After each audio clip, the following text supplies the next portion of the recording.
Pessoal, boa noite. Agora boa noite oficial. Queria me apresentar, eu sou Breno Lira Gomes. Aqui na frente comigo está a Rita Ribeiro. Nós somos os curadores da mostra Stephen King, O Medo é Seu Melhor Companheiro. Está começando hoje aqui no Centro Cultural Banco do Brasil de Belo Horizonte e vai ficar em cartaz aqui até dia 22 de março.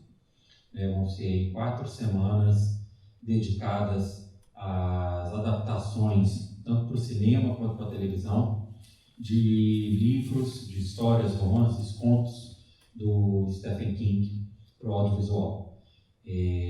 Hoje a gente vai conversar justamente sobre essa relação do Stephen King com o cinema. Vou convidar aqui o crítico de cinema Marcelo Seabra para poder participar com a gente da conversa. E convidar também o jornalista Fernando Tiburcio. Fernando está aí já, né?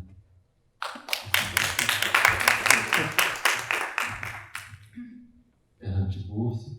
E só avisar vocês que a gente vai tirar as máscaras, a gente está respeitando aqui o distanciamento para poder facilitar também a comunicação. Cada um vai ficar com um microfone. Boa noite. Sim, naquele de não falar.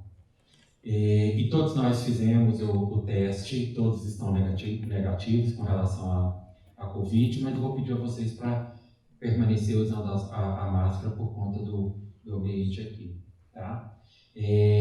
Vamos sentar aqui. Vamos lá, antes da gente começar, a mostra Stephen King, O Medo é Seu Melhor Companheiro, é uma realização do Centro Cultural Banco do Brasil, de Belo Horizonte, com patrocínio do Banco do Brasil. A produção é da BLG Entretenimento. Como eu disse, a gente vai ficar em cartaz aqui no Teatro 1 até o dia 22 de março. A nossa programação está online, é só procurar no blgentretenimento.com.br/Stephen King, que você vai poder conferir toda a programação, as sinopses, as atividades paralelas. Os ingressos, vocês, como já sabem, através do eventim.com.br. Lá também no Eventim, se eu não me engano, já tem disponível toda a programação. Acho que vocês já conseguem, não sei se vocês já conseguem comprar os ingressos para todos os filmes da mostra, mas se eu não me engano, a programação também está disponível lá. A mostra ela vai também ser online, né? Nós estamos com uma parceria com uma plataforma de streaming chamada Darkflix. Então é só procurar lá darkflix.com.br/Stephen King para poder conferir a programação online. Nós vamos ter filmes exclusivos na Darkflix, da mesma forma que a gente vai ter filmes exclusivos aqui no CCBB, né? Então dá para poder participar nos dois espaços, tá joia? Se você for conferir a programação da Darkflix pelo celular ou pelo tablet, o recomendado é que você baixe o aplicativo, tá? Ele está disponível tanto para iOS quanto para Android, tá joia? E se conhece pessoas de fora de Belo Horizonte ou pessoas que ainda não se sentem à vontade para poder sair de casa, pode participar da mostra assistindo a programação lá na Darkflix ou também das atividades paralelas que nós programamos online, né? Nós teremos outro debate online, vai ter uma palestra com a Rita também e algumas lives. As lives vão acontecer no perfil da BLG Entretenimento no Instagram. O debate vai ser no canal da BLG no YouTube, né? E para participar da palestra que a Rita vai ministrar, é só se inscrever pelo Simpla, né? É só procurar lá na plataforma Simpla o Stephen King, ou se não, procurar por BLG Entretenimento, que vocês vão encontrar a palestra que a Rita vai ministrar. Todas as atividades online são gratuitas, tá? O acesso lá na Darkflix é gratuito, você só tem que se cadastrar para poder participar, tá joia? E o filme entrando hoje, ele fica até o final da mostra. A cada dia nós vamos liberar de 1 a 2 títulos, sempre às 19 ou às 21 horas, tá certo? Isso, recados dados, a gente vai começar aqui o bate-papo. Queria agradecer o Fernando e o Marcelo por estarem aqui hoje conosco, agradecer o Centro Cultural Banco do Brasil por estar recebendo esse projeto. A mostra Stephen King, O Medo de Ser o Melhor Companheiro, ela aconteceu em 2019 no Centro Cultural Banco do Brasil do Rio de Janeiro, de São Paulo e de Brasília. A gente estava previsto para poder acontecer aqui no CCBB BH no ano passado, mas devido à pandemia foi suspenso, né? A gente ia começar aqui no finalzinho de março, se eu não me engano era final de março, começo de abril, né? 8 de abril. Isso, 8 de abril, né, que ia começar. A gente ia começar dia 8 de abril e o isolamento social começou no dia, para mim, que eu moro lá no Rio, começou no dia 13. Aqui eu acho que começou no dia 16. No dia 20, no dia do meu aniversário. Foi no dia 20? Então, a gente ficou na expectativa de trazer esse projeto para cá, né? A gente já tinha essa vontade desde 2019, né? E quando o CCBB convidou para trazer o projeto para cá, a gente veio super feliz, né? E a vontade de estar aqui fez com que a gente melhorasse mais ainda o que já estava bom, né? Então a gente já tinha pensado de acrescentar novos filmes na programação.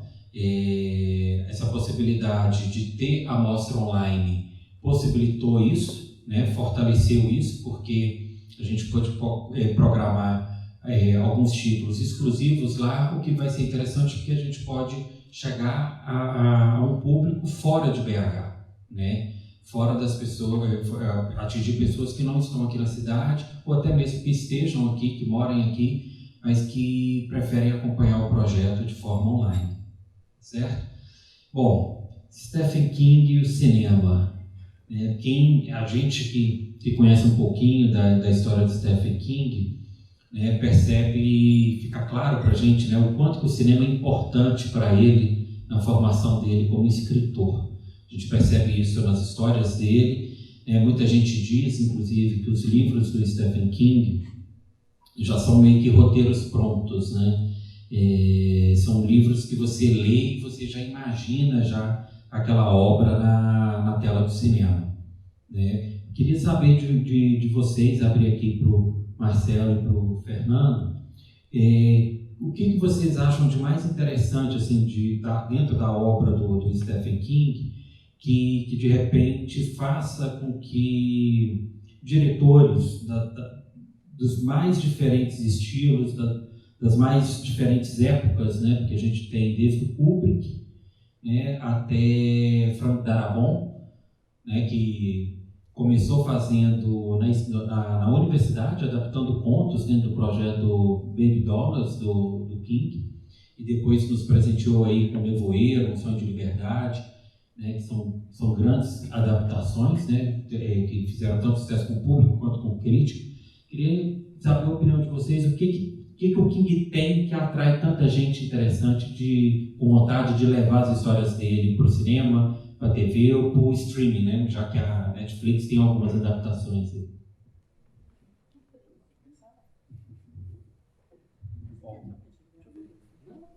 Tá com som? Tá, né? Tá com o som dele, tá indo para vocês, gente? Bom, gente, boa noite, né? Queria agradecer o convite para estar aqui com vocês. Sempre um prazer falar de Stephen King. Eu sou formado em jornalismo, desde muito cedo eu acompanho a obra. Desde pequeno, uma das minhas primeiras lembranças de ter alugado um filme na locadora foi de ter visto O Cemitério Maldito. Então eu digo que Cemitério Maldito é um dos filmes da minha infância. As pessoas acham que eu não devo bater muito bem na cabeça, não. Mas realmente é um filme que me marcou muito.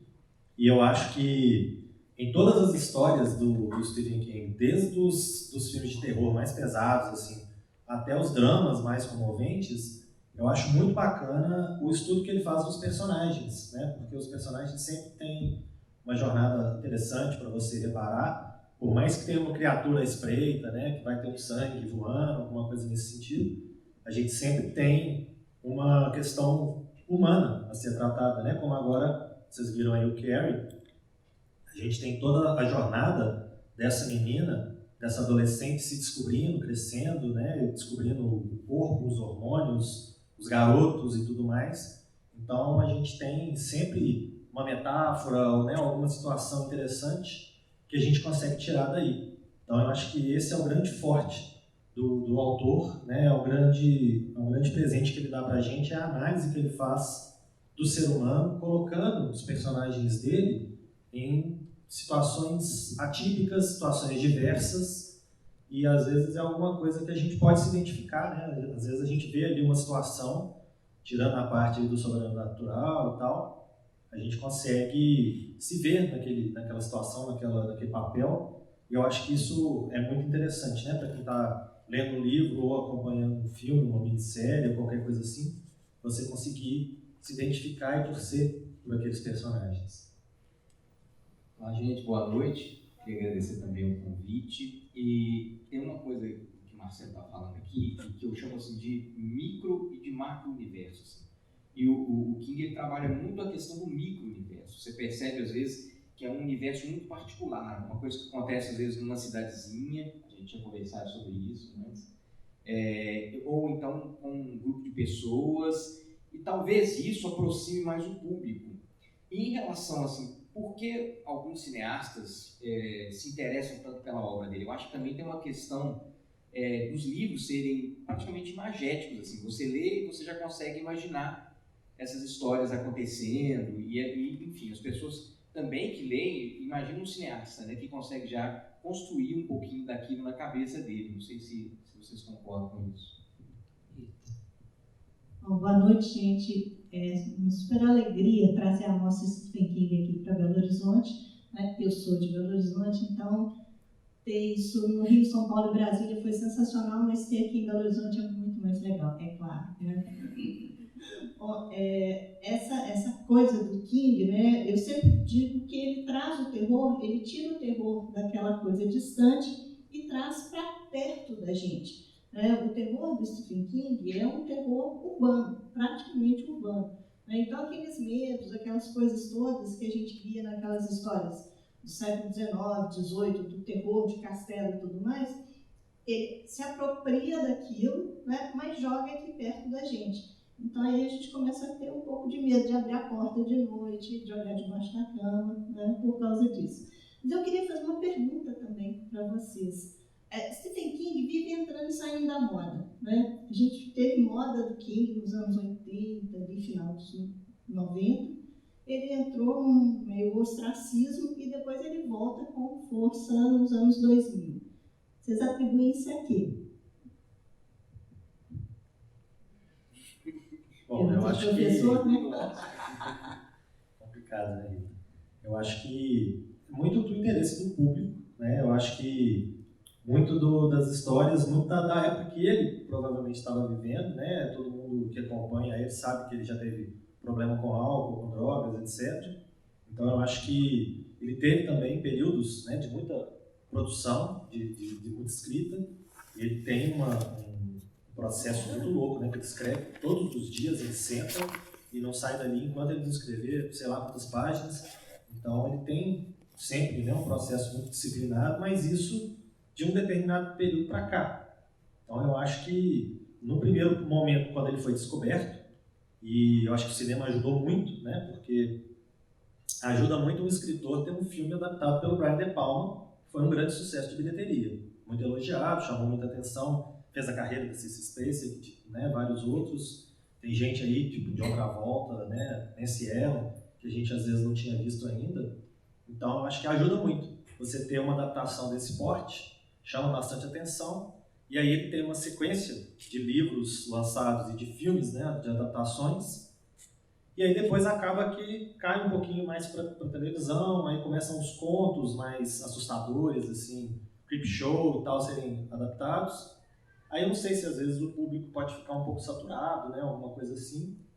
Então vai ter essas modas, né, de aproveita muita coisa, aí dá uma sumida, deixa a poeira baixar, aí vem um filme como O Sonho de Liberdade ou alguma coisa assim e traz aquela moda para cima de novo. Então a gente vai vivendo esses booms.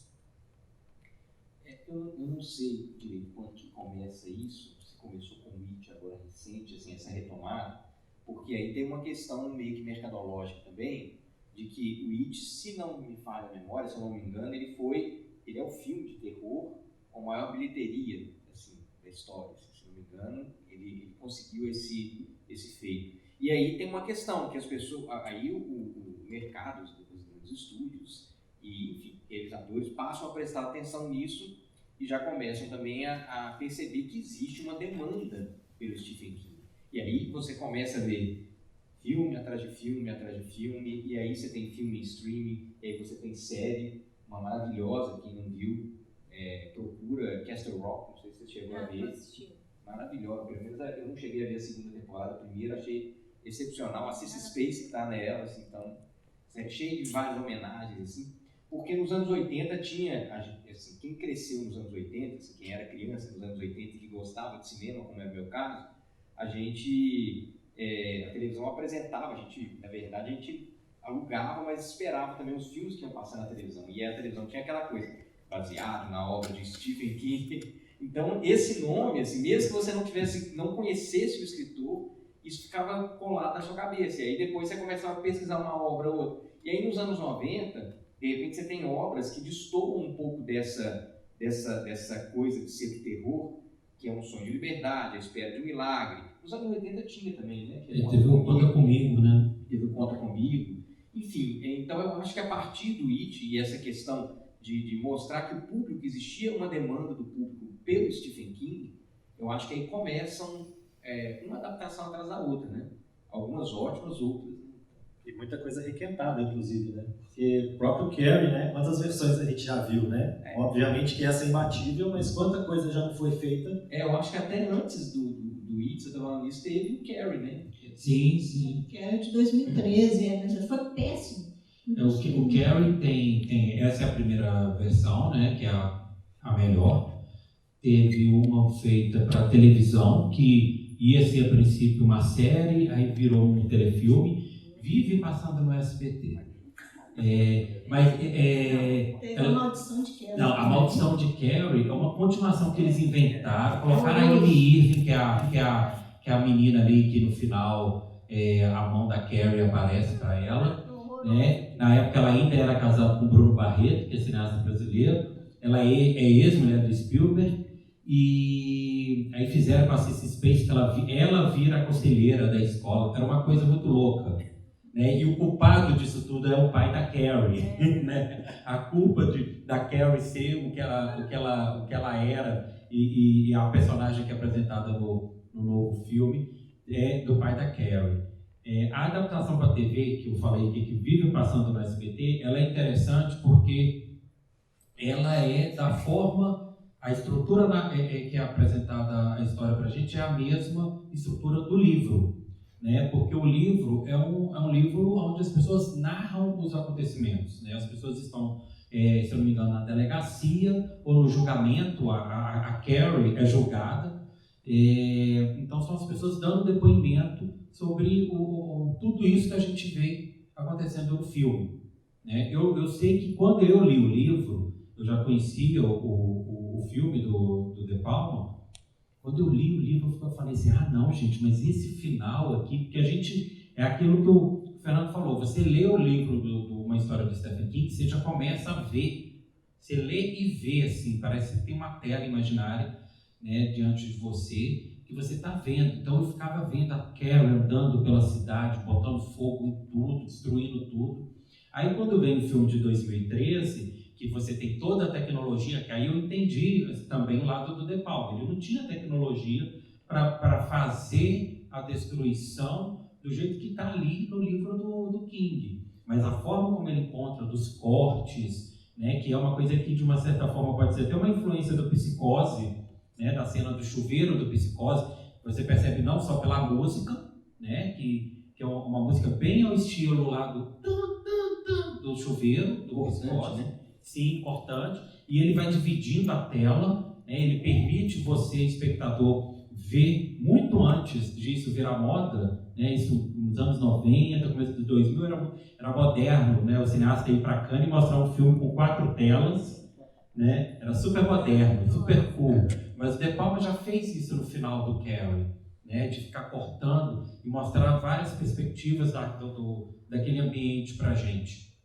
Então esse filme ele tem um apelo muito forte, não só pelo diretor, pela Cissy Space, mas pela história, né? E a história é dos anos 70, né? O King lança o Carrie no comecinho dos anos 70, 4 anos depois já chega o filme, e como Carrie é atual, né? Como ela fala de questões que nós estamos, talvez hoje, discutindo, debatendo e falando muito mais do que quando o King escreveu. E são questões que estão acompanhando, que o King talvez vivenciou até quando era adolescente, né? Ele pode ter cruzado com a Carrie na escola dele, né? Então, assim, o King tem esse poder, né, de usar os elementos do fantástico, do terror, do sobrenatural, para poder falar de coisas que estão tão próximas da gente, né? Bom, eu responder minha própria pergunta? Não, eu acho interessante esse vai e vem do King, mas a gente tem que lembrar o seguinte, que na década de 90, a gente tem a grande ascensão do gênero, do slasher, do gore, né? Então aí o terror ele se volta um pouco para, eles voltam basicamente para um pouco para adolescente, né? E Stephen King não é para crianças, né? Não é para adolescente. Eu acho que talvez seja por isso que a gente tenha tido esse corte aí nesse momento, né? E é interessante porque essas crianças, adolescentes que cresceram vendo isso, são esse público que começou a ver depois o Stephen King mais velho, né? Então acho que é bem isso. E hoje a gente percebe o quê? Que os adolescentes já começam a assistir Stephen King, desde novos também. Então nós estamos tendo uma geração de terroristas aí crescendo. Não, e é interessante que assim, eu só fui ler Stephen King depois de ter visto várias adaptações, né? O primeiro livro que eu li foi Carrie, depois eu li antes era chamado de Os Vampiros, A Hora do Vampiro, né? Hoje está sendo vendido como Salem, né? Que é uma história fantástica também.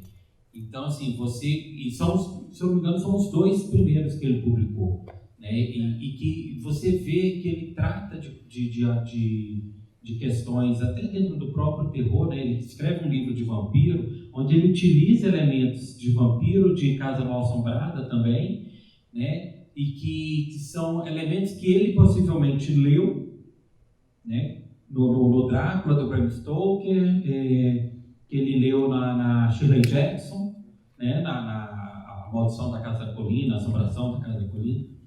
E ele traz isso com uma cara nova, com uma roupagem nova, né? Ele cria um vampiro que te dá medo, não um vampiro que brilha, porque eu sempre digo, eu falo isso em todo debate, o vampiro que brilha é fada, tá? É fada, não é vampiro, né? E o que vocês acham disso do King, né? Dele buscar, a Rita comentou isso também no começo, dele buscar essas referências que ele tem tanto na literatura como no cinema, e transformar isso e apresentar, às vezes, até de uma forma nova, original, diferente para a gente. Eu acho que é muito interessante você perceber na obra do Stephen King que as coisas estão sempre muito próximas, né? Ele não vai, igual a Rita falou, ele não vai muito longe, ele não vai lá naquela casa no campo nem nada, ele está ali na esquina, né?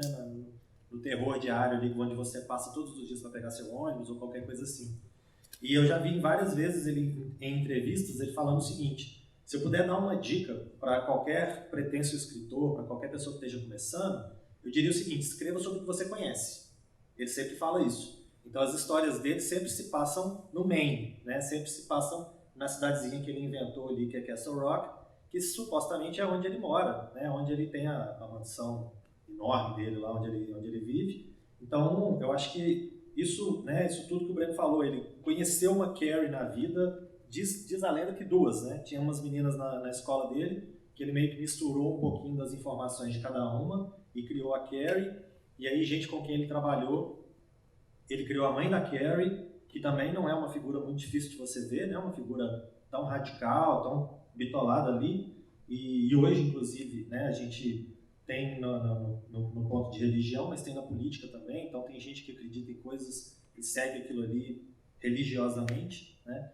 Então eu acho que realmente o Stephen King ele aproveita o que ele conhece, o que está perto dele, com as referências, né, que ele vem trazendo pela vida. E várias vezes ele já falou isso nos livros que ele fala sobre a escrita, nos livros de não ficção dele, né, sobre a escrita, por exemplo, Dança Macabra, que ele fala muito do processo criativo dele, e é exatamente isso que ele faz. Ele pega muita referência que ele teve na vida, e a gente percebe pelos filmes, pelos livros, a gente percebe as referências que ele teve, mesmo que ele não comente, né, que ele não tivesse comentado em livros, a gente poderia perceber. Tem coisas que eu acho interessante, por exemplo, quando ele estava escrevendo Christine, do Carro Assassino, ele não pôde usar determinadas músicas que ele queria usar, que faziam parte da vida dele, assim, da jornada dele, por conta de direitos, que era muito caro, né, pagar para usar aquelas músicas. Então, às vezes, quando o personagem entra no carro e começa a tocar uma música, é sempre um rock genérico, alguma coisa assim, porque tocar um AC/DC era muito caro, né? Então, ele preferiu, às vezes, segurar um pouquinho o orçamento ali, né? E já teve livros, o Bill e Kate, por exemplo, que ele já investiu, né? Porque já está num ponto da vida dele que ele pode, né, investir, pode se dar ao luxo. Então ele já pagou pelos direitos de algumas músicas. E aí você começa a ver com mais frequência e mais forte essa questão da referência. E a série, inclusive, né, que o Fernando citou, a Castle Rock, já está na 2ª temporada. Quem tem aí o Amazon Prime, ele está disponibilizando outros canais, né? É ruim porque para cada canal a mais tem que pagar mais, né? Mas a série está lá disponível, e a série é baseada no universo do Stephen King, não é baseada em um livro específico. Isso é muito louco, né? Você pensar que o cara cria um universo tão rico que outras pessoas podem criar em cima daquilo, aproveitando aqueles personagens, aproveitando aqueles cenários. E aí a primeira temporada da série, por exemplo, aproveita muito do Sonho de Liberdade, né, na prisão de Shawshank. A prisão chama Shawshank, né? As situações estão todas ali. O personagem principal, que é um dos personagens principais, que é vivido pelo Scott Glenn, é o xerife que já participou de Trocas Macabras e da Metade Negra, o xerife Alan Paincorn. E se não me engano, ele participou também do A Hora do Lobisomem, né? Ele é o xerife também da Hora do Lobisomem. Então, assim, são personagens que acabam sendo recorrentes e que permitem com que outras pessoas acabem criando em cima daquilo também. Então, realmente, se você pega o que você conhece, que está próximo, mais as suas referências, a sua história, mistura, no caso dele, deu muito certo, né? E tem uma questão, assim, de que eu acho que é praticamente impossível uma pessoa, um escritor, principalmente, escrever ou criar uma obra sem que ele coloque o que são as referências dele. E no caso dele, fica muito claro que o cinema sempre foi uma referência, né? E aí, pegando um pouquinho carona nessa história de que ele recria esses mitos, se eu não me engano, o lobisomem, ele não tem uma literatura dele, assim, oficial, como o Drácula tem, né, como o vampiro tem com o Drácula. E aí o Stephen King, ele foi meio que, teve não é uma aposta, mas falaram com ele, olha, eu quero que você escreva uma história com um número X de palavras menor, assim, e que tenha essa figura do lobisomem como esse monstro da história. E ele topou, e que a história se passasse em ciclos, assim. E aí ele topou, só pediu que fosse mais palavras, assim, que o número, não vou lembrar qual que era agora aqui, ele falou que não conseguiria escrever. E aí ele escreveu o livro, que em inglês é O Ciclo do Lobisomem, né? E aqui no Brasil é A Hora do Lobisomem, virou um filme dos anos 80, típico dos anos 80, que é o Bala de Prata. E que o livro, diferente do filme, aconteceu um pouquinho parecido com o Carrie, ele se passa em ciclos, são meses do ano, né? Ele vai se passando ao longo do ano e nos ciclos da Lua. E aí é muito interessante, porque é uma cidadezinha no Maine em que acontecem esses ataques, as pessoas dessa cidade vão morrendo, e enfim. E aí depois você, não vou tá dando spoiler, você descobre que é um lobisomem, e quem quiser assistir o filme vai saber quem é esse lobisomem. Tem uma questão do 4 de julho, né, também, se eu não me engano, a história começa e termina, porque vai passando, né, ao longo dos meses. Então começa nas celebrações, né, que são muito tradicionais nos Estados Unidos, do dia da independência deles, e aí tá tendo aquela festa toda e tal, e aí você descobre um corpo caído. E aí vai passando o ciclo, né, o ciclo do lobisomem, né, e aí você acaba concluindo também, fechando esse ciclo no 4 de julho do ano seguinte. E qual filme, qual adaptação do Stephen King para o cinema, ou até mesmo para a televisão, que cada um de vocês aqui mais gosta ou que mais chamou a atenção? Olha, eu gosto praticamente de todos, um ou outro que às vezes força a barra um pouquinho, né? Eu acho que tem alguns diretores menos experientes ou menos habilidosos que às vezes forçam a mão, né, erram a mão, principalmente na história do monstro, né? Porque enquanto está criando ali um drama, está criando um desenvolvimento do personagem, está tudo correndo bem. Aí na hora que precisa mostrar alguma coisa, né, claramente, aí acaba perdendo a mão um pouquinho. Então tem alguns filmes mais do terror que acabam saindo um pouquinho da linha ali, forçando a barra um pouquinho. Agora, dos que eu gosto mais, eu acho que ainda permanece indiscutível, que é O Sonho de Liberdade, que é um filme que eu vi assim, eu chegava em casa, né, era a rotina, né, chegar em casa, pegar o jornal, ler a parte de cinema, ver o que tinha estreado, né, até então era sexta-feira que estreava o filme, hoje é quinta, né, hoje não é nada, né, mas até recentemente era quinta e antes era sexta. Então eu chegava em casa sexta-feira, pegava o jornal, via ali que tinha determinado filme estreando, já ficava louco. Já moro perto do centro até hoje, saía correndo pro centro, ia pro Shopping Cidade ou pros cinemas, né, que na época ainda tinha Jax, Palladium, Royal, aqueles cinemas todos do centro.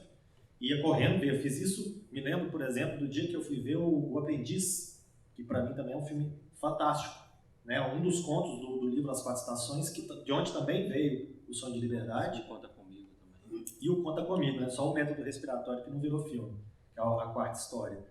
Mas O Sonho de Liberdade foi um dia, assim, marcante, porque eu cheguei, peguei o jornal, vi que o filme tinha estreado, não sei nem se eu almocei, saí correndo, devia estar de uniforme da escola ainda, fui pro cinema, inclusive foi minha primeira crítica publicada. Eu tinha 16 anos, estava na escola ainda, e eu comecei a infernizar o pessoal do estado de Minas, mandando, primeiro era carta, depois eu comecei a mandar e-mail, falando assim, por que vocês não dão voz pro leitor de vocês? Por que vocês não criam uma coluna? Ainda mais agora que vocês têm um site, né, que vocês precisam de ter volume de coisa, de texto, para poder preencher o site, por que vocês não criam uma seção para o leitor poder se expressar e até indicar para outras pessoas? Aí eu acho que eu insisti tanto que no final eles falaram, tá bom, manda o texto, criamos, né? E aí o primeiro texto criado nessa seção chamava na época O Filme da Minha Vida, que eu sugeri inclusive o título, e aí eu escrevi sobre O Sonho de Liberdade, eles publicaram, depois veio outras pessoas publicando sobre a Era do Rádio, do Woody Allen, e sobre outros filmes. Mas o Sonho de Liberdade para mim continua.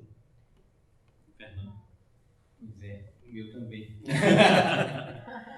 Porque é estranho, assim, eu tinha uma locadora, e é uma locadora pequenininha, e aí o que aconteceu? Chegou uma fita, era uma locadora na época, era VHS. E chegou um VHS que chegava de vez em quando umas propagandas, e tinha tipo um making-off do Sonho de Liberdade. Eu nem sabia que era baseado numa obra do Stephen King. E, enfim, eu vi esse making-off, fiquei muito impressionado, porque pela estética da história, pela narrativa que parecia que eles iam dar essa história. Esse filme chegou, eu fui o primeiro a alocar, enfim, e daí em diante tem uma história que acompanha o filme, que é o seguinte, porque eu comecei a alocar esse filme e todas as pessoas que assistiam me devolviam o filme, me entregavam falando, esse foi o melhor filme que eu já vi na minha vida. Não, era a coisa mais impressionante. Todo mundo me devolvia e falava, esse foi o melhor filme que eu já vi na minha vida. E aí o engraçado é que há pouco tempo eu fui fazer uma pesquisa sobre o filme e descobri que no IMDb, numa eleição do IMDb, o IMDb é um banco de dados, né? Então, com as pessoas que usam o IMDb fez uma eleição e Um Sonho de Liberdade, pelo menos para os votantes do IMDb, é o melhor filme de todos os tempos. Assim. Ele bate Cidadão Kane, Poderoso Chefão. É impressionante, eu fiquei impressionado, porque isso acontecia comigo, assim, eu locava o filme, eles me devolviam e falavam, esse é o melhor filme que eu já vi na minha vida. E é um filme que fica com a gente, né, durante muito tempo, é um filme que eu faço questão de rever anualmente. Então, o Stephen King, eu gosto de todos, assim, eu adoro histórias de terror, então o Stephen King sempre foi meu companheiro, mas Um Sonho de Liberdade, talvez até por não ser uma história de terror, e pela maneira como o Frank Darabont dirigiu o filme. E aí tem um dado interessante, porque o Stephen King, hoje eu não sei, começou várias adaptações dele, ele pode ter, não mudado de opinião, mas ter colocado outras pessoas na lista, mas o Stephen King, ele dizia que os dois melhores diretores que entendiam a obra dele eram o Frank Darabont, que é Um Sonho de Liberdade, A Espera de um Milagre, né? O Nevoeiro, e o Rob Reiner, que fez Louca Obsessão e Conta Comigo. Ele falava que eram os dois melhores diretores que entendiam a obra dele, que tinham conseguido adaptar melhor a obra Sem dele. chance. O público não. Ô, Breno, hoje eu vou variar. Que o Breno já me perguntou isso tantas vezes, aí toda vez eu falo a mesma coisa, hoje eu vou variar, tá? Então tem 3 filmes que são os meus favoritos. E Um Sonho de Liberdade eu adoro, mas se eu conto a história uma hora dessas, porque O Sonho de Liberdade me levou ao Stephen King. Da forma mais maluca. Eu estava assistindo esse filme, assisti esse filme e comentei em sala de aula. Falei, olha só como que a gente é preconceituoso e babaca. Comentei, nossa, eu gostei desse filme. E aí um aluno meu virou e falou assim, professor, você já leu Stephen King? Não, até gostaria de ler alguma coisa dele assim, mas mais séria nessa linha. Mais séria nessa linha, gente. Tá, vou te emprestar um livro então. Tá, ok, não falo não dos meus alunos. Tá, beleza, então traz o livro. Ela trouxe para mim um saco de ossos. Peguei o livro e falei, vamos ler, né? A primeira página que eu li me deu um choque tão grande que eu falei assim, gente, o que é isso que eu estou lendo? E aí acabou. A partir daí, eu rodei todos os sebos do Brasil para comprar todos os livros do Stephen King. Não tem um que tenha saído aqui no Brasil que eu não tenho. Os filmes também, não tem um que tenha saído que eu não tenho. Aí virou aquela coisa. Mas Um Sonho de Liberdade não é o meu filme favorito do Stephen King. Né? Os meus favoritos dele são O Aprendiz, O Nevoeiro. E eu acho interessante porque tanto O Aprendiz quanto O Nevoeiro, o final é diferente do livro. Eu acho assim, sensacional isso, eles mantêm a mesma força da história. Tem um final diferente. E por último, Cristinho, porque todos os meus carros também são vermelhos. Não, o interessante é que ninguém citou o Iluminado, né? Porque nos outros debates, né, quando a mostra aconteceu em 2019, sempre tinha alguém que citava o Iluminado. Né? Eu gosto muito do Conta Comigo. Acho que assim, é um filme, é uma história que se tornou referência. Em 2019 mesmo, nos debates eu lembrava muito que foi o ano que saiu o Turma da Mônica Laços, tinha muito ali do Conta Comigo. Não sei se o Daniel Rezende usou o filme como referência, mas aquele ambiente ali com amigos, fazendo algo para um deles, né? Até mesmo o It, a Coisa, né? A primeira parte, que é de 2017, eu acho que ela pegou muito as pessoas também, principalmente o público mais velho, porque a pessoa, quem foi, ligou logo assim com Conta Comigo, porque ele tem um clima muito do Conta Comigo, né? E eu gosto muito do Louco Obsessão também.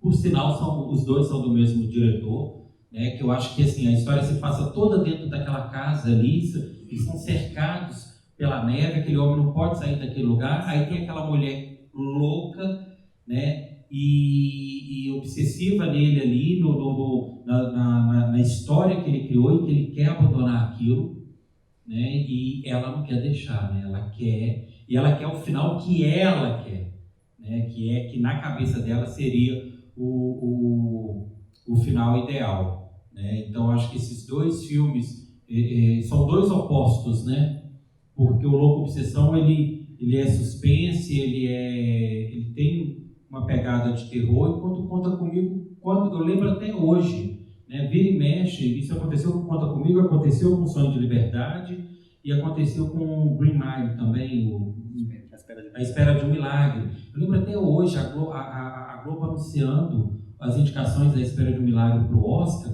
uma história, o finado Rubens Evaldo Filho comentando, é uma história de Stephen King, como se fosse uma coisa de outro mundo, né? E como se o Stephen King não pudesse escrever outra coisa a não ser terror, né? E isso é algo que eu acho que incomoda ele um pouquinho, e a gente sentiu isso na pele, porque todo o material da mostra nós enviamos para o agente do Stephen King. E nós enviamos a vinheta, que vocês viram, ao som de Pet Sematary, do Ramones, porque eu queria, né, eu já tinha falado para a Rita, nossa vinheta tem que ter Pet Sematary, não tem como não fugir disso. Mas aí o moço, né, nosso homenageado, vamos fazer uma segunda vinheta talvez com esses títulos, são todos esses que a gente comentou, Conta Comigo, Um Sonho de Liberdade, e aí a gente criou essa segunda vinheta que vai entrar na segunda metade da mostra, né, que tem a música Stand By Me, que a gente conta comigo, e que aí tem esses filmes que, de repente, por serem dirigidos por nomes como Cronenberg, John Carpenter, o próprio Kubrick, né, o Frank Darabont, são filmes que a própria crítica já olha de outra forma, né? O Frank Darabont ele faz O Sonho de Liberdade, depois ele faz o Green Mile, e quando vem com o Nevoeiro, já é um hiato de um bom tempo, né, que se eu não me engano o Nevoeiro é de 2007, o filme foi lançado até meio que pequeno, diferente do último, que foi um lançamento grande pela Warner, né, concorreu ao Oscar. Aí vem com o Nevoeiro, que é um filme pequeno, né, e que pega todo mundo, né? Não tem ninguém que não saia impactado de um Nevoeiro, né? Principalmente por causa do final. O final, assim, quando acontece o que acontece, você fala PQP, né? Você fala PQP, né? E é interessante, agora eu vou jogar aqui para vocês essa questão da adaptação, porque por mais que a gente já tenha dito aqui que ler Stephen King é muito imagético, né? Você já lê, já imagina, você já vê diante de você aquela cena que está, aquela história que está sendo narrada ali, que você está lendo. Não é fácil levar isso para a tela, né? Não, tanto que a gente tem na programação 52 títulos, nem todos são bons. Muita coisa também ficou de fora, né Rita? Tipo Torre Negra, né?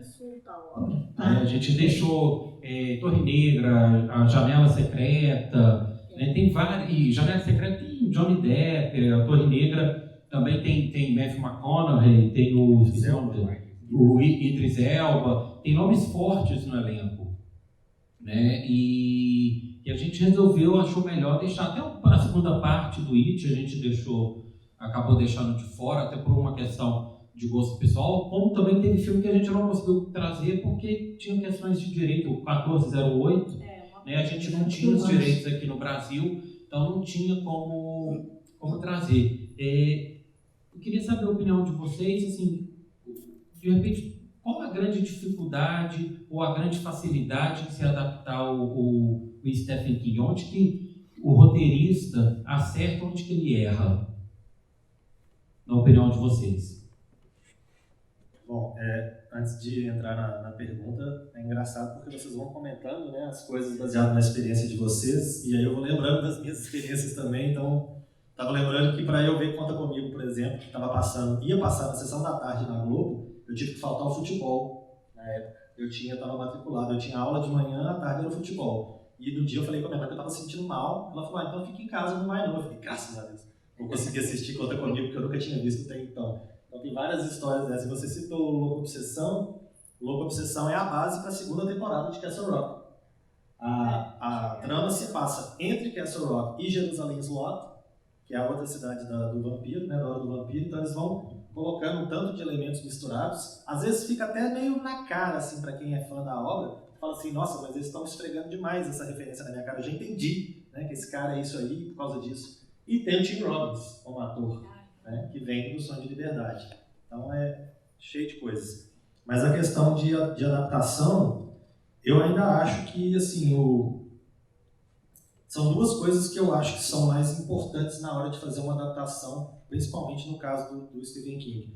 Uma coisa é saber o que você pode deixar de fora e o que é obrigatório. Porque na hora de você levar um livro para o cinema, muitas vezes, mesmo por questão de tempo, né, a gente tem aí algumas adaptações de Stephen King que são gigantescas, muitas séries, né, minisséries. A própria The Stand, que está passando agora de novo, já teve uma versão nos anos 90. It, que acabou virando 2 filmes enormes, já tinha tido uma versão também para televisão. Então, uma questão seria o que levar e o que deixar de fora. Isso é bem importante, você tem que saber o que você consegue cortar, sem fazer falta, né, ou sem ferir a história da forma como ela deveria ser, né, o esqueleto, a parte principal. E a outra questão, eu acho que envolve mais a parte do terror, que é exatamente como levar certas coisas para a tela. Porque enquanto você está em casa, no seu quarto, no escurinho ali, lendo, né, uma história, você imagina o que você quiser da forma, com os elementos que você tem ali. Então, quando você lê o It, por exemplo, ele causa uma impressão. quando você assiste ele na sua frente, que você vê aquela aranha gigante, aquelas coisas todas, aquelas criaturas que começam a surgir, talvez, eu acho assim, o público de hoje, não sei se vocês têm essa percepção, mas os meninos mais jovens aí de hoje, eu estou me sentindo velho agora, né? Mas o pessoal mais novinho começa a ver certas coisas do cinema e começa a rir. Então, eu assisti uma vez a uma exibição do Exorcista no shopping, meia-noite, e os meninos estavam tudo rindo na sala. Então, você vai ver uma adaptação como It, por exemplo, e você vê uma aranha gigantesca, eu não sei até que ponto, né, as pessoas acham isso uma coisa de terror, de ter medo, ou começar a rir e falar, olha lá que coisa, né? Então, eu acho que entra muito essa questão de como utilizar o elemento do terror, o monstro, no filme. Tem uma adaptação, por exemplo, que é bem trash, que é daquelas que passava nos anos 80 na Bandeirantes, né, no Cine Trash apresentado pelo Zé do Caixão, a Praga do Dia. E aí, quando a gente ia ver lá, era a Criatura do Cemitério, que é baseado num conto, né?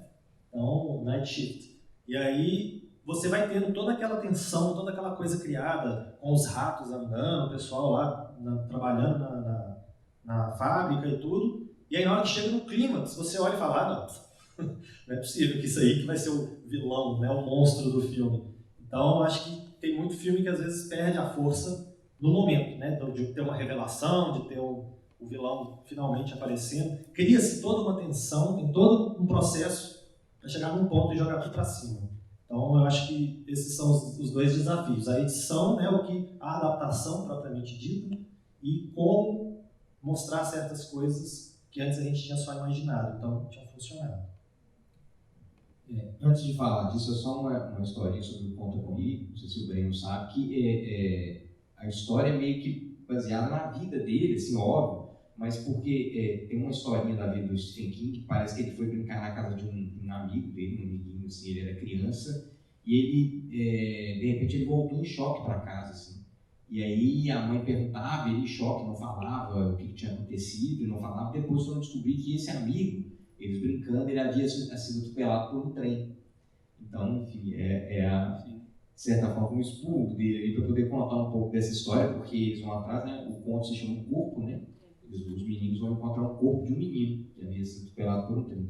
Mas eu acho que tem uma questão também. Tem a questão do narrador se tornar um escritor. Se tornar um escritor. Richard Dreyfuss, que é ele. Na verdade, assim, ele é o narrador, né? O personagem principal do livro é o que morreu, né? O advogado, que depois virou advogado. No filme ele troca, né? Ele coloca o menino como principal, enfim. Mas essa questão de adaptação, eu acho que tem uma questão muito particular do terror, porque eu não sei se todo diretor sabe fazer um terror, sabe trabalhar de forma coerente o terror. Principalmente um terror baseado numa obra do Stephen King, que, como a gente já disse lá no comecinho, tem essa questão do macro e do micro-universo. Ele trabalha muito o micro-universo e entender toda uma situação que envolve a narrativa principal, né? Você primeiro entende o lugar, as pessoas, isso é muito importante para ele, para que você possa se ambientar nessa história. E eu não sei se todo cineasta consegue fazer isso.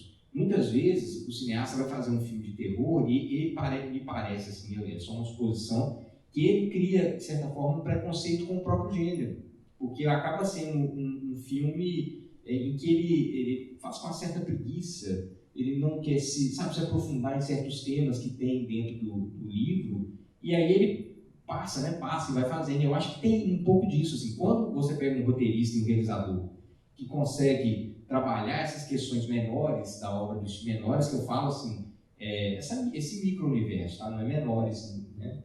Mas essas questões menores, mais cotidianas, e consegue trabalhar isso de forma muito palpável, muito tátil, o filme acaba se tornando melhor. Eu não sei se você acha isso também.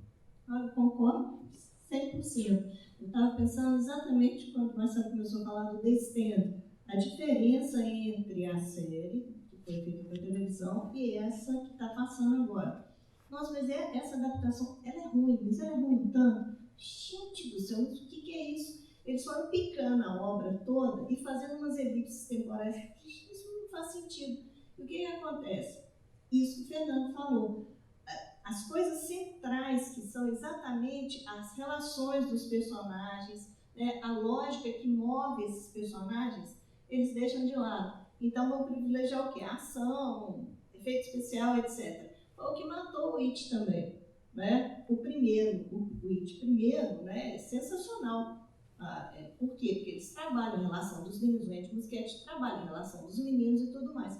O segundo, o que acontece? Ele dá um salto, a gente não entende a lógica daqueles personagens, né? Eles ficam vazios. Então você assiste, ok, bacana, mas e daí? Né? E na série, quando foi feita para a TV, com muito menos recursos, década de 90, para televisão, vocês imaginam, né? Aí você vê, você entende por que aqueles personagens são daquele jeito, por que é que eles vão lutar mesmo ao final. Né? Não é porque todo mundo é herói, é o contrário. Então, assim, eu acho que perde muito isso, né? Perde porque, assim, o fator principal que eu acredito que move a obra do Stephen King não é o terror, é justamente o ser humano. E se a gente olhar esse preconceito, né, Breno, que a gente se deparou muito com muita gente, não, mas Stephen King, vocês vão falar de terror? Não é isso, gente. Stephen King fala de terror, sim, mas se a gente olhar nas entrelinhas de toda a obra dele, eu não vou falar assim, e aí eu corro o risco de estar generalizando, e já vou generalizar mesmo, toda a obra do Stephen King é para falar do ser humano. Não é para falar de monstro, não é para falar de nada. É para falar da gente e das nossas fraquezas, dos nossos medos também, consequentemente. Né? Acho que é bem isso mesmo. Não, os monstros do Stephen King, por mais fantásticos que eles possam ser, né, eles representam os monstros do dia a dia, né? As pessoas que às vezes estão próximas de você e que são capazes de fazer coisas que você nem acredita.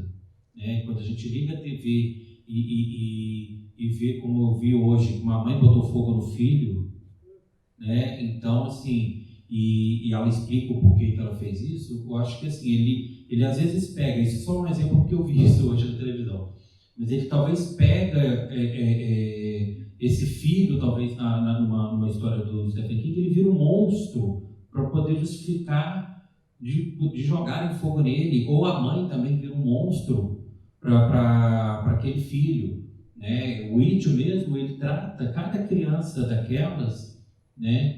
Elas têm um trauma. Se a gente parar e ver o It de uma forma que não é só um filme de terror, um palhaço e tal, e for perceber no It o que representa cada uma daquelas crianças, a gente vai ver uma criança que sofre abuso dentro de casa, né? Vai ver uma criança que tem uma mãe paranoica, que cria uma doença para o filho, uma criança que é traumatizada pela morte do irmão. Né? Você tem uma criança que tem, de uma certa forma, um trauma com a religião, né? Com a cultura dela, que é o garoto judeu. São pessoas com trauma. O palhaço representa tudo aquilo ali. Né? E a sociedade é a sociedade que não vê, né? Porque ninguém vê, só eles veem um palhaço. Né? Só eles veem o Pennywise. Né? O resto da cidade não vê, ou finge que não vê. Né? Que é o que de uma certa forma representa a gente. Né? A gente às vezes está ali, quem mora em prédio, por exemplo, escuta coisas, mas a gente fica quieto. Né? Hoje se fala mais de que a gente não pode ficar quieto, né? A gente tem que realmente falar, tem que ver o que está acontecendo, porque às vezes você pode evitar um mal maior. A Dança da Morte, eu estava super ansioso para poder ver essa adaptação.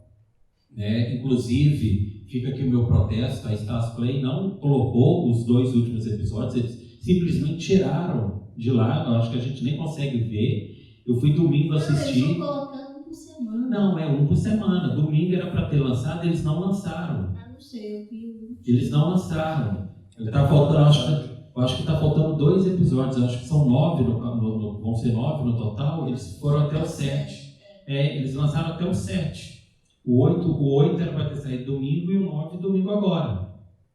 Eu não sei por que eles suspenderam. Aí, obviamente, tanto o Instagram, fui lá no Instagram, vi que estava todo mundo revoltado no último post. Porque a gente faz isso, né? Vai para o último post que a pessoa publicou, né? E despeja tudo que tem que despejar ali. Eles não colocaram. E aí eu estava vendo o trailer agora, ontem, acho que foi ontem, eu estava no hotel, eu vi o trailer da primeira versão, e é interessante que nessa época, né, a gente falou tanto aqui dos anos 80 e 90, né, e o Fernando lembrou disso também, do mestre do suspense, né, do mestre do terror. O próprio trailer, aqui na vinheta tem uma cena do Stephen King de padre assim, no cemitério, aquilo ali é no Cemitério Maldito. No trailer do Cemitério Maldito eles colocam aquela cena e colocam um letreiro do rei do terror, Stephen King. O Stephen King ele tem esse poder, e a televisão ajudou muito. A gente falou aqui da Dança da Morte. Tem algum produto para TV que vocês tenham visto e que marcou vocês de alguma forma? Seja no Cine Trash, assistindo pelo Cine Trash do finado Mojica, Um Ano Sem Mojica, fica a lembrança. Tem algo, eu lembro muito do primeiro It, tem uma vaga lembrança da Dança da Morte. Tem alguma série, até mesmo recente, que talvez tenha chamado a atenção de vocês por algum motivo? Bom, eu costumava azucrinar minha mãe para a gente passar de locadora em locadora para poder achar tudo, né, que eu queria. Eu lembro do martírio que foi encontrar A Hora da Zona Morta. Imagina, lá nos anos de 90, eu descobri uma companhia do vídeo no alto do Santo Antônio, que tinha o filme. Lá foi minha mãe. Eu trabalhei na companhia do vídeo. Onde o Breno trabalha? Eu trabalho. Não, eu não trabalhei. Foi de Santo Antônio, eu trabalhava ali no final da região hospitalar. Quase na contorno. Lá eu peguei o Capitão de Areia, porque eu ia ter prova na escola sobre Jorge Amado e eu não queria ler o livro, eu peguei o filme. Ali eu trabalhei ali 6 meses. Mas é porque eu estava lendo Stephen King na época, eu não queria parar para ler o Jorge Amado, peguei o filme. Mas eu saía procurando, e aí quando eu via no jornal, né, eu sempre fui leitor de jornal, fiz jornalismo, né? Então sempre fui leitor de jornal desde pequeno, e aí eu acompanhava ali a programação para saber o que ia passar. Então, assim, dos filmes que foram feitos para o cinema, eu tive a experiência de ver na televisão vários, como eu falei do Conta Comigo. Vários filmes eu acabei vendo na televisão, até dublado, né, com cortes não só de propaganda, mas corte mesmo, né, de pegar uma cena às vezes mais sangrenta e cortar e não exibir. E aí depois eu acabei pegando tudo. E eu fazia uma coisa muito errada que eu não recomendo, que eu ligava um videocassete no outro e gravava os filmes, né? Então eu alugava os filmes, gravava, depois devolvia, e aí eu tenho, né, uma série de VHS com o Stephen King, tudo lá. E agora, filmes feitos, né, coisa feita especificamente para televisão, eu vi recentemente, atrasado, Mr. Mercedes, que foi bem bacana, né? Eu vi a primeira temporada, já são 3, se eu não me engano, e a primeira temporada foi muito bem feita, né? Os atores, o elenco todo muito bacana. Castle Rock, né, que não é especificamente dele, mas é legal também. Eu lembro dos anos 90, meteram muito pau na minissérie do Iluminado, que é uma minissérie com o Steven Weber e a Rebecca De Mornay. Que o Steven Weber faz o papel, né, que foi do Jack Nicholson, mas é uma minissérie muito, muito detalhista e muito fiel ao livro. Então, assim, acaba que é um pouco chato, é um pouco arrastado. Eu precisei ver de várias vezes, né, na época era uma minissérie, né, então dava para cortar. Mas eu me lembro bem, eu acho que uma coisa que me marcou muito, porque quando eu vi essa minissérie, eu reconheci alguns elementos do livro que eu tinha lido, que no filme do Kubrick não tem. Então o Kubrick tomou várias liberdades, né, à toa que o Stephen King não gosta, né, nem um pouco do filme do Kubrick, que apesar de ser um filmaço, uma aula de cinema, com uma adaptação, né, fiel ao livro, realmente não é. E acaba que essa minissérie que foi feita para televisão, muito mais fraca, né, sem o brilhantismo do Kubrick, sem um orçamento fantástico nem nada, mas acaba sendo mais fiel à obra do Stephen King. Porque o roteiro foi dele. Pois é. Então, né, nada melhor que o pai da criança envolvido, né? No meu caso, eu fiquei pensando aqui, quer dizer, recentemente Castle Rock me chamou muita atenção. Achei muito legal a maneira como eles usam o universo deles. E It é no início dos anos 90, né? 1990. Pois é, então assim, esse me chamou muita atenção. Esse sempre foi assim, tanto que quando falaram que iam refazer, eu fiquei com um pouco de medo. Assim, o Tim Curry era perfeito como Pennywise. Então, assim, enfim, eu acho que o It foi o que mais me chamou a atenção. Eu acho que por vários motivos, já naquela época você conseguia estabelecer uma relação com o Conta Comigo. Então eu sempre achei também, assim, apesar de ter um terror, eu sempre achei que a história ela tinha um quê muito mais aventuresco do que de terror, assim, pela relação com os meninos. Tanto que eu pensei que nessa versão agora do Andy Muschietti, que é um cineasta argentino, eu cheguei a pensar, falei, bom, se ele conseguir capturar essa essência, se ele conseguir dar importância para esses meninos, ele vai ser bem sucedido. Porque o que importa, quando você lê o livro, você consegue perceber, é essa relação entre eles. E não só uma questão do terror, como a Rita tinha falado antes. Então, o It dos anos 90, assim, eu vi na televisão e depois tinha uma fita dupla, né? VHS dupla, a gente gostava, achava pegar, então, e tinha com o Tim Curry na capa, ele sempre... Uma capa branca. Uma capa branca, uma mão esquisita. A mão verde, assim, né? Então, ele sempre me chamou muita atenção. Rita, tem algum? Eu acho que uma das minisséries que eu mais gosto é o Kingdom Hospital. Kingdom Hospital eu assisti já tem um tempão, baixada, pirateada na internet, né? E agora saiu pela Darkflix, não compre, porque o meu veio todo com defeito, não tem o último episódio, inclusive. Foi um custo para eu assistir depois do final. Então, o DVD veio com defeito. Estou reclamando até hoje não resolvi, viu? Então, assim, mas o Kingdom Hospital é interessante porque ele pega uma série que foi feita, né, pelo Lars von Trier, né, e faz uma adaptação dela. É bem parecida a adaptação do Lars von Trier, mas é King, né? Então a coisa ela ganha uma dimensão muito maior, principalmente porque ele parte da história de um pintor que sai para correr e é atropelado por uma van e vai ficar no hospital, que é uma história que aconteceu com ele, né? Que foi atropelado por uma van também, ficou muito mal no hospital. E o universo que ele cria nessa série, talvez das teleséries que eu já vi do King, essa seja uma das mais interessantes. Muito legal, vale a pena ver. E vai passar no Netflix, tá, gente? Ó, pessoal, todos esses que a gente falou aqui, com exceção do It, que o It, uma obra-prima do medo, que é a primeira versão, a gente vai exibir aqui presencialmente e também vai estar lá na Darkflix. Né? O Iluminado, a minissérie e a Dança da Morte e o Kingdom Hospital vão ser exclusivos na Darkflix. Eu acho que é uma oportunidade bacana para poder assistir. Ver essa outra adaptação. Acho que você ter a oportunidade de ter, como a gente tem aqui na mostra, 2 adaptações do Iluminado, 2 adaptações do It, né? Eu acho que e você ter a primeira versão da Dança da Morte, quem tem o Amazon Prime, depois o Stars Play, ir lá e conferir a versão atual, eu acho que é bacana para poder ver também como que em períodos diferentes, né, a mesma história é contada, né, porque tem disso, né, de repente, quem fez o It lá nos anos 90 não teve a sensibilidade de levantar questões que o primeiro It talvez coloca mais fortes na tela, talvez, né. Eu acho que vai muito também disso, né, do tempo, do período que você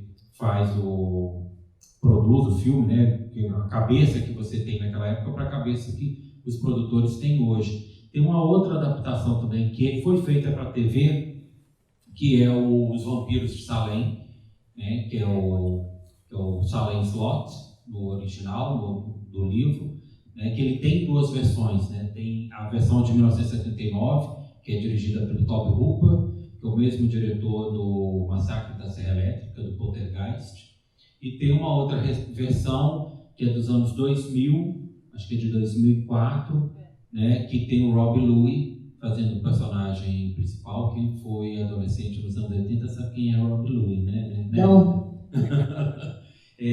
Tem também o Sutherland. Não, é o pai. Donald Sutherland faz lá um personagem importante, e o finado lá, o nosso Rutger Hauer. E é interessante que o personagem do vampiro, ele é mostrado diferente, né, nas versões. Eu, pessoalmente, gosto mais da forma como o vampiro é apresentado na versão do Tobe Hooper, porque é mais próxima do que está no livro. Mais próximo também do Nosferatu, do Musão, Sim. Que possivelmente também, porque ele é descrito daquela forma, né, como uma figura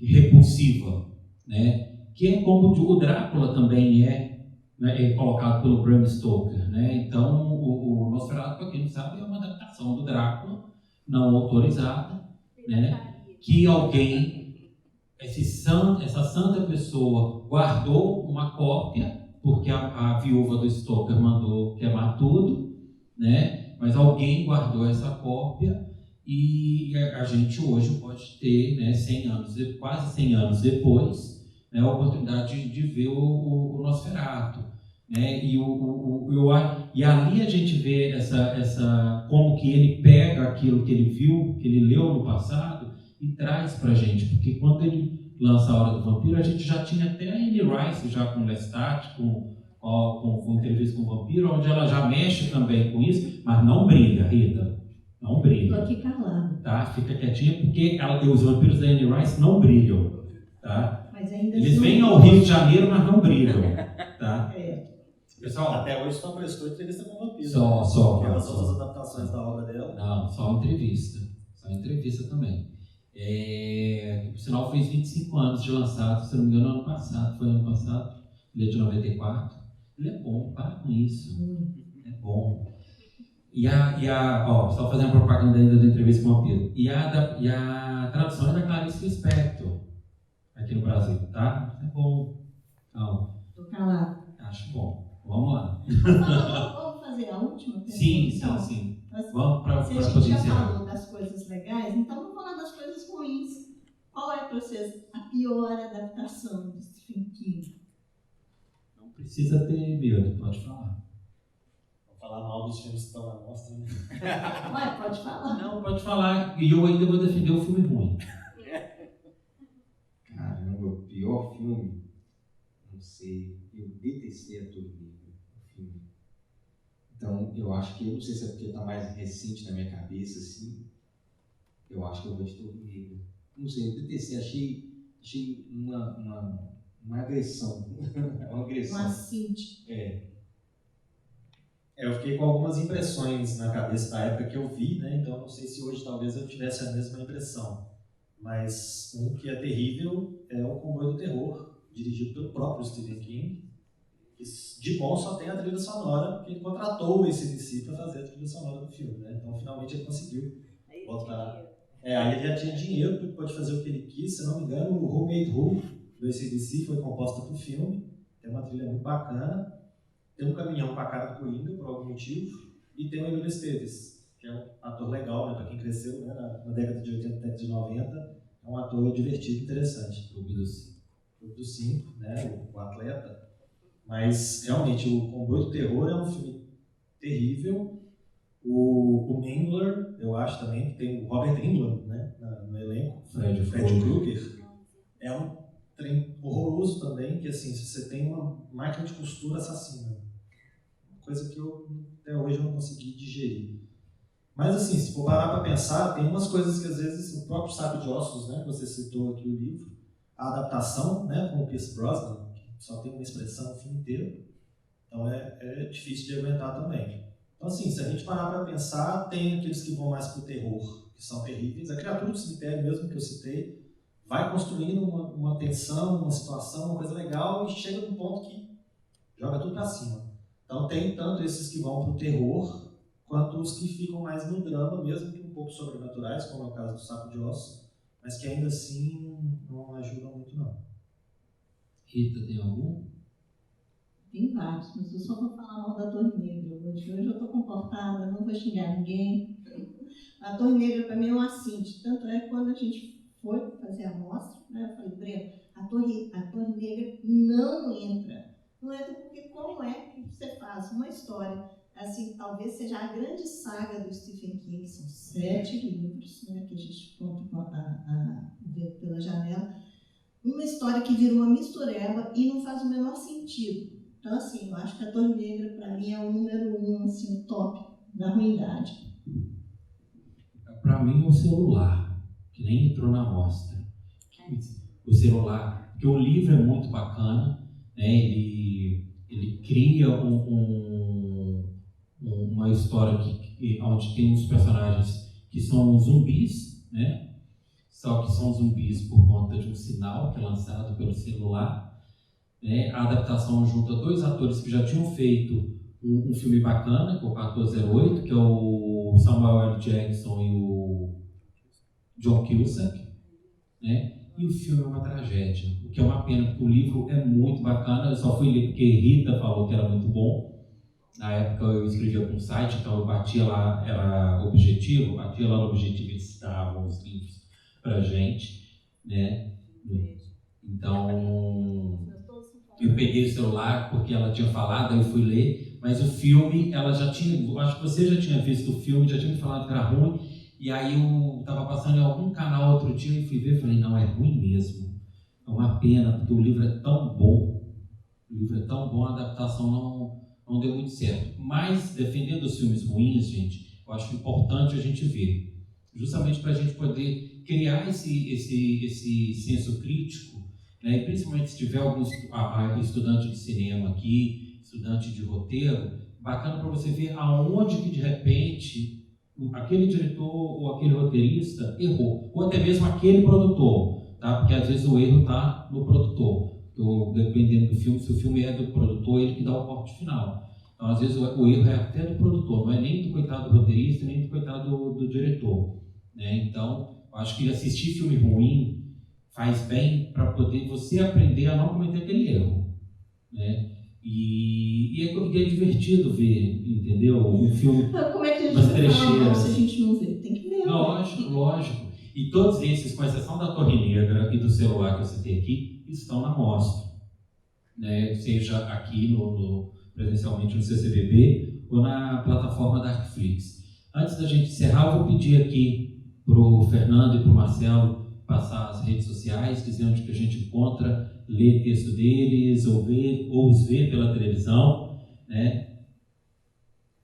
Bom, falando de filme ruim ainda, eu me esqueci aqui de citar O Apanhador de Sonhos, que é um clássico. Eu também. Eu também não gosto, não. Nossa. Briga comigo, não. Tá? E ainda tem o elemento da expectativa, né? Porque você tem um elenco fantástico, você tem uma superprodução, um orçamento gigantesco, e na época ainda teve a estreia do curto de Matrix, né? Aquele último eu ia falar voo junto, o último voo da Osiris. Sim. Que passou antes, teve gente indo no cinema vendo o curto do Matrix e indo embora, porque já sabia que o filme era ruim, né? Mas isso que o Breno falou, acho que é muito importante. A gente, no caso deles fazerem uma amostra, obviamente tem uma curadoria. Mas no caso de vocês que gostam de cinema, acho que vocês não devem deixar ninguém fazer a curadoria por vocês. Então corre atrás, vê os filmes, e aí vocês vão decidir que filme que é bom e que filme que é ruim. Né? Às vezes, algum filme que a gente citou aqui, vocês não vão concordar nem porque é bom, nem porque é ruim. Né? Então, eu nunca encontrei ninguém que não tenha gostado do Sonho de Liberdade. Mas vai que, né? Vai que algum de vocês aí falou, não achei tantas essas coisas não. Vai que, né? Bom, eu tenho um blog que eu criei, está fazendo 11 anos agora, que é o Pipoqueiro. Então, vocês encontram no endereço pipoqueiro.com.br, e no blog, além de críticas de cinema e de televisão, tem muita coisa de Stephen King, tem um campinho lá de busca. Se você escrever Stephen King, você vai ficar um bom tempo lá lendo, porque geralmente eu prestigio, né? Então, obviamente, a gente tem que fazer a curadoria também do que a gente escreve, né? Para quem escreve aí para a internet, não dá para escrever de tudo, mas acaba que eu ponho um peso maior para o que é baseado em Stephen King. Então, essas séries e filmes que geralmente são lançados, a maior parte tem crítica lá, dos últimos 10 para 11 anos pelo menos, então dá para vocês acharem. E eu faço o programa do Pipoqueiro também, que é um programa estilo programa de rádio, com trilhas sonoras. Normalmente, cada programa tem um tema. E um dos primeiros que eu fiz, se eu não me engano, o terceiro ou quarto que eu fiz, foi exatamente sobre adaptações de Stephen King. Então, eu falo bastante sobre as adaptações entre as músicas que eu vou citando. Então, o Romeo do Who, por exemplo, do AC/DC, do Comboio do Terror, está lá na programação dessa edição do programa do Pipoqueiro. Então, vocês podem acompanhar lá pelo blog. No Twitter também eu sou bem ativo, dou muito palpite, falo muita coisa lá, se vocês quiserem lá me xingar, fiquem à vontade, Seabra M. E no Instagram tem o Pipoqueiro Seabra também, que geralmente eu coloco alguma coisa referente aos textos que estão sendo publicados, e algum evento, né? Isso aqui, por exemplo, está tudo lá coberto, então vocês podem acompanhar por lá. Bom, eu não tenho tanta rede social assim, estou só com o Facebook. Procurei muito, inclusive, Mata? É Fernando Oliveira no Facebook. Não, porque eu não aguento, falei até não aguento mais rede social. Mas eu trabalho na Rede Minas, eu trabalho no programa Agenda e eu faço também, eu dirijo, apresento, produzo, faço reportagem do programa Cinematógrafo, que é da Rede Minas e está passando também da TV Cultura. Na Rede Minas, ele passa toda sexta às 8h30 da noite. Ele é um programa, o Cinematógrafo é um programa de temporada. A gente está na sexta temporada, a gente vai estrear a sexta temporada dia 5 de março, pelo menos eu espero. E a sexta temporada vai ser a temática, é o cinema feito por mulheres. Então, assim, se você no YouTube, a gente tem um canal que a gente posta tudo que a gente faz para a Rede Minas, no caso do Cinematógrafo, a gente posta no YouTube, que é canal Cinematógrafo. Quem se interessar, dá uma olhada lá. A primeira temporada fala sobre o fazer cinema, assim, então, se tiver algum estudante de cinema, é bem legal, porque a gente fala de tudo, assim, roteiro, produção, montagem, tudo, direção. A gente fala sempre assim, o que é um roteiro, o que é montagem, enfim.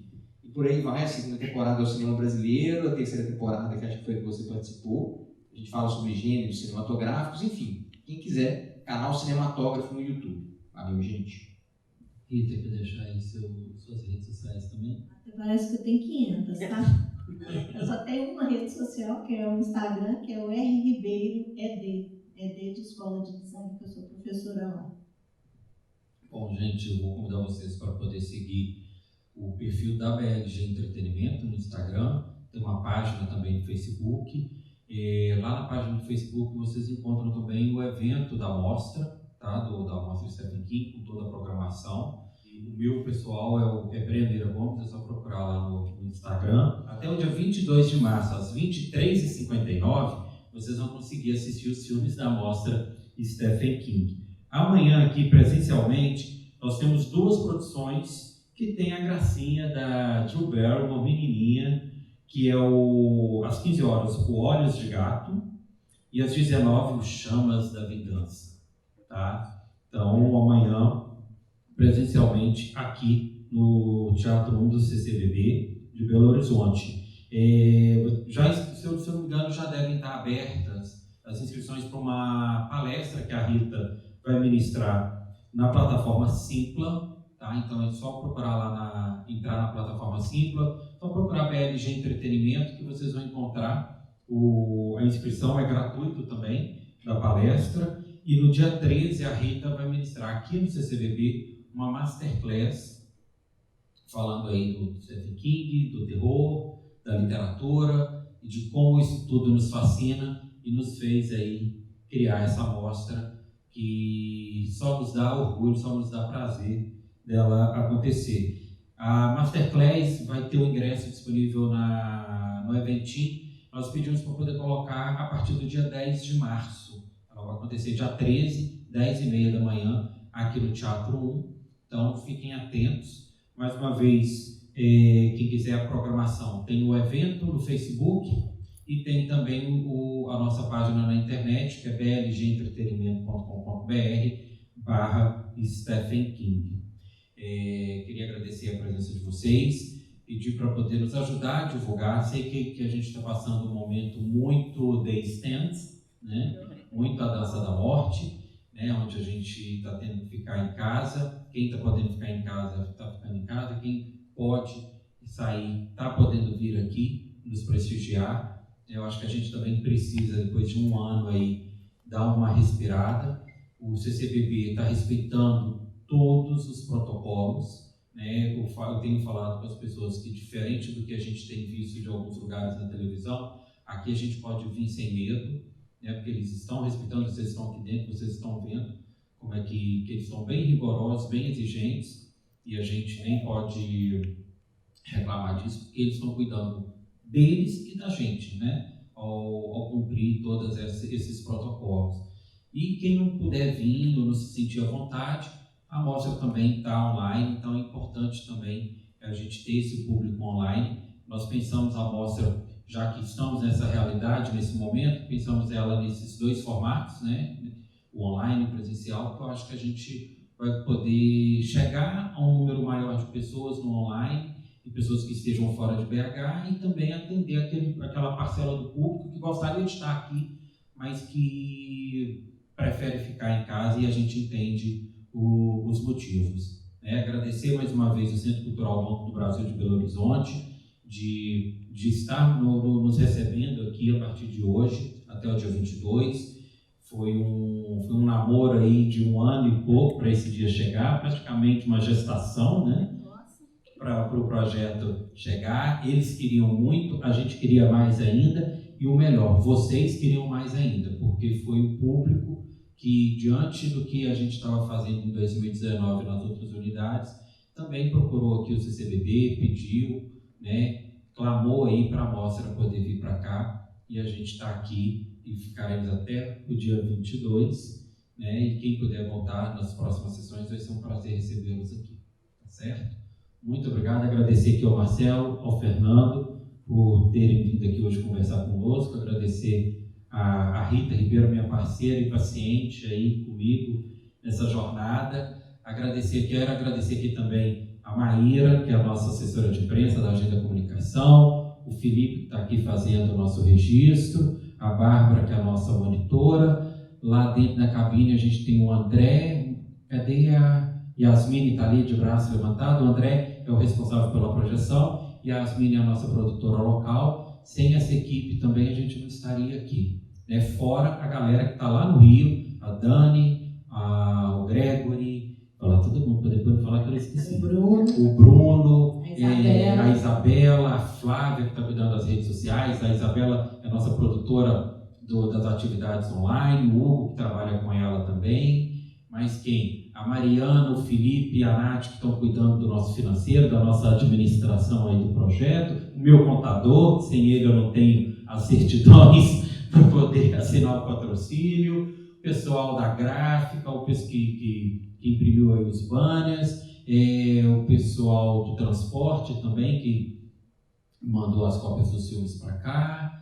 Mas quem? Estou lembrando... o Delcio, né? O Delcio que fez esse desenho aqui para a gente, que está na nossa identidade visual, e também o Anderson Horta, que fez essa escultura que está aqui, nos acompanhou, que é o Stephen King, aí, com os elementos marcantes da obra dele, tá? Então é isso, pessoal. Mais uma vez agradecer a presença de vocês, já são 9 e pouca já, e esperamos vocês aí até o dia 22, certo? Muito obrigado, boa noite. Eu vou só pedir para a gente sair fileira a fileira, como o CCBB tem orientado, recomendado, tá certo?